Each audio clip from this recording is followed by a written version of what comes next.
నమస్తే, welcome to whistle. నేను మీ స్వాతి.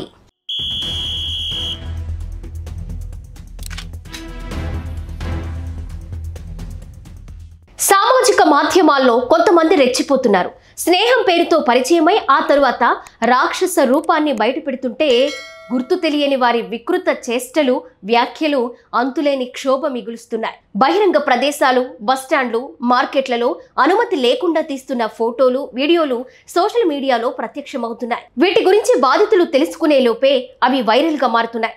కొంతమంది పోకిరీలు ఫోటోలు, వీడియోలకు అసభ్య కామెంట్లను జోడిస్తున్నారు. అసభ్య వ్యాఖ్యానాలతో యూట్యూబ్ ఛానళ్లలో వాటిని అప్లోడ్ చేస్తున్నారు. గత కొన్ని రోజులుగా ఈ తరహా ఘటనలు పెరిగిపోతున్నాయి. కళాశాల యువతులు, ఉద్యోగినులు, వివాహితులు ఈ అశ్లీల నేరంలో చిక్కుకుని తీవ్ర మనోవేదనను అనుభవిస్తున్నారు.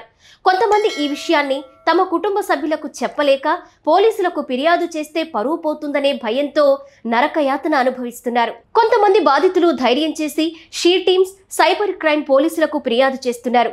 ఓ యువతి సోషల్ మీడియాలో చురుగ్గా ఉంటుంది. తన ఫోటోలు, రీల్స్ను తరచూ పోస్ట్ చేస్తుంది. ఒకరోజు ఆమె ఫోటోలు ఇన్స్టాగ్రామ్లోని ఒక ఛానల్లో ప్రత్యక్షమయ్యాయి.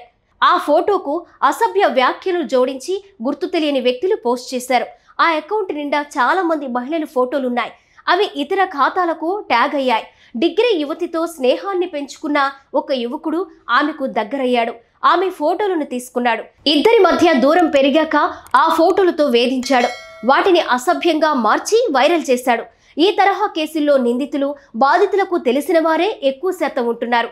అప్పటి వరకు స్నేహంగా ఉంటున్న నిందితులు దూరం అవ్వగానే తమ నిజ స్వరూపాన్ని బయటపెడుతున్నారు. దీనికి తోడు అశ్లీల వీడియోల వీక్షణకు అలవాటు పడ్డ కొంతమంది అనైతిక చర్యలకు పాల్పడుతున్నట్లుగా పోలీసుల దర్యాప్తులో బయటపడుతోంది.